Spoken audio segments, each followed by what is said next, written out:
Good evening. Restructuring of Canadian mayors and municipalities under the auspices of the United Nations began in 1992. PM Mulroney signed Canada onto UN Agenda 21. Canada thus became a UN member nation state. 178 countries signed on, lured by the promise of big money to go green. By 2000, countries, including Canada, were being governed by directions of the UN, G7, G20, World Economic Forum, and World Health Organization, to name some. Every organization named is a foreign-based NGO, non-governmental organization, and every member of all these organizations is unelected. Parliamentary procedures for law changes weren't followed. In 1994, a municipal primer was issued to all local towns outlining how they were to restructure their governments. Though the municipal primer was a non-binding agreement, all towns adopted it. Our public officials, the mayor and councillors of that day, were partnered with a private corporation, the Corporation of the Town of Aurora, who appointed a chief administrative officer who helped implement the global agenda instead of a local one. The International Council on Local and Environmental Issues, ICLEI, became the main source of consultation to push and fund the global agenda. We remind you that the World Economic Forum and the United Nations signed a strategic partnership framework in 2019 to jointly accelerate the implementation of the 2030 Agenda for Sustainable Development. This is the same World Economic Forum whose chairman, Klaus Schwab, famously declared, "You will own nothing and be happy."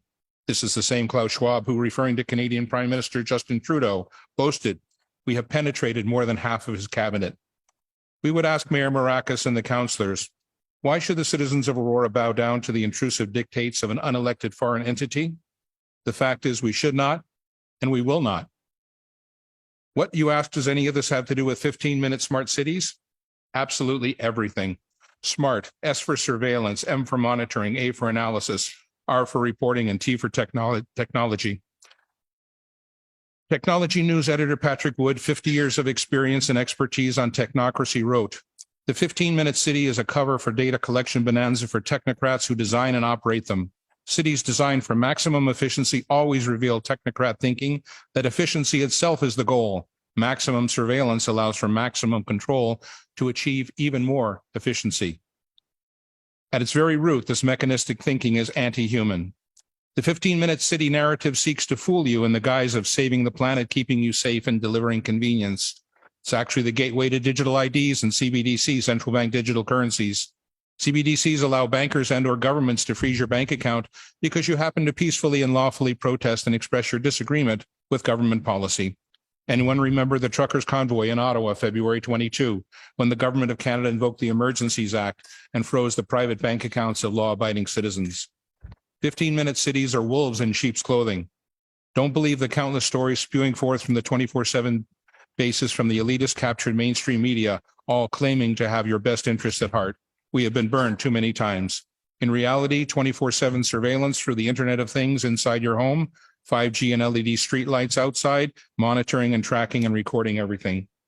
Implementation of exclusion zones and geofencing to restrict movement and travel.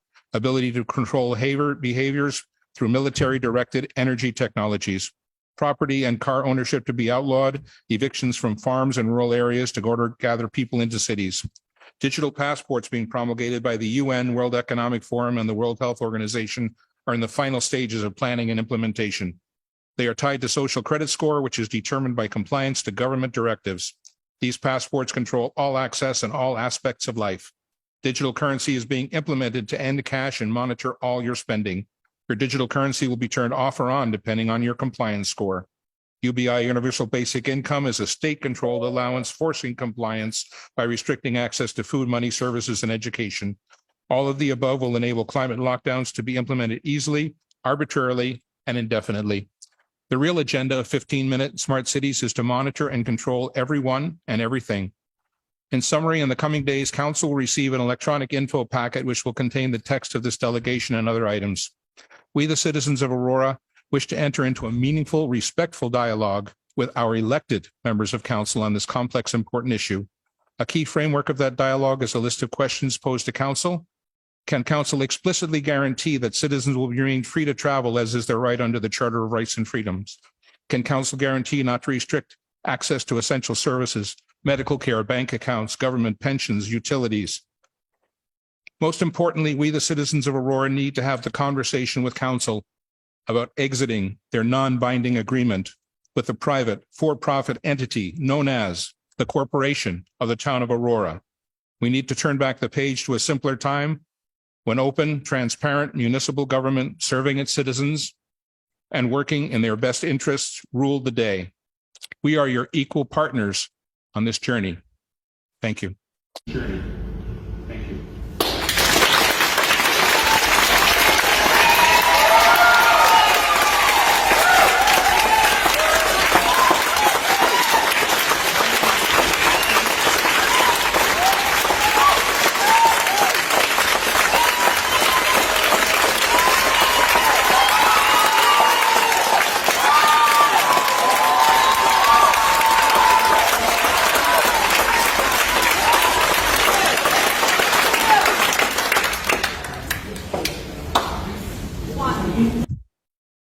Thank you. I just wanted to thank you for bringing that to our attention. I'm not prepared to say anything other than it was intriguing.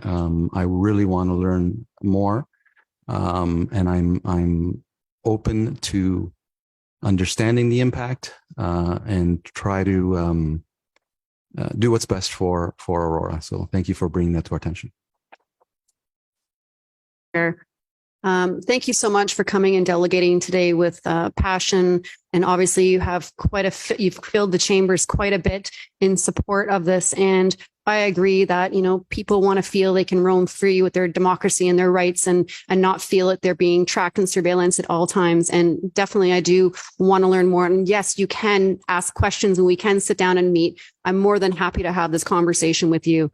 In fact, I did actually have some conversations, funnily enough, with staff just last week about data privacy and the fact that smart technology is coming in different forms and what that looks like. And I really do hope that I can formulate some motion that will help protect our data privacy in here, because I don't want us to have a system in place where our privacy has already been at risk, or our privacy has already been compromised to that point of, to your point, of surveillancing. And I don't think the town of Aurora at all supports wanting to have that. But it's knowing and understanding that those privacy policies are in place. So we are safe and we do have that freedom to live and prosper in our own community without feeling like we were being judged or a social credit score. So happy to reach out and have the conversation. I also would like to find out more about this. I know very little, and I appreciate all the information that's been brought forward and the sentiments of the two councillors who have spoken. And Mr. Sussman, good to see you again.